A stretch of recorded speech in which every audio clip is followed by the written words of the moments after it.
Mag-ingat ka. Madaming manluloko ka pala. Baka mahatak ka, katulad sa kwento. Alagaan sarili, huwag mo masang mapili. Ex mo sinasa na mapakinggan mo itong kanta. Huwag ka mag-alala, i-mention kita sa aking katatawang kanta. Game, patulad ng iba, ikinag-iisa. Sa mga kabit niya, kaya niya magdagdag ng 5, masakit na, masakit pa. Kaya mo pagsamayin ng 8, diba? Pero teka, balik na sa tema. Kwento na kung gaano kagaling mag-cheat sa ira. Pero teka, habang napakinggan mo, nagkaroon ng dilema. Hintayin ko na lang sa iyo, acute my leukemia. Habang ako'y nag-iisa, hiningi ko ang password ng FB niya. Pero teka, bakit ba? So ko lang makilala pa siya.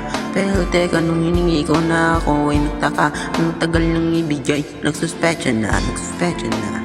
Pero wala pa yun sa aking natuklasan. Kasi nung akin na itong nabuksan, ako'y nagulat at hindi na mapigilan. Sumabog na ang galit, demonyo na pakawalan. Pero teka, pre, ano kanya sinabing dahilan? Dito, sus, kaibigan ko lang dyan. Ano daw kaibigan, best friend na Becky ba yan?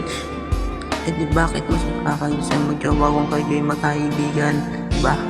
Pero teka pa, yun lang ba sinabi niyang dahilan? Sige pre, sasabihin ko na din, hindi ko matigilan.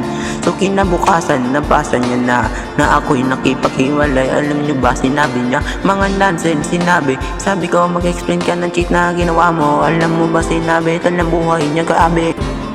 What do you mean? So ito, siya daw ay na-rape ng 2 lalaki sa kanto. Siya biglang hinatak sa damo. Ano, hindi ito tinatanong ko.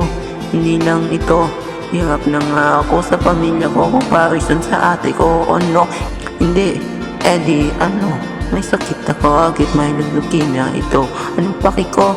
Overburst game.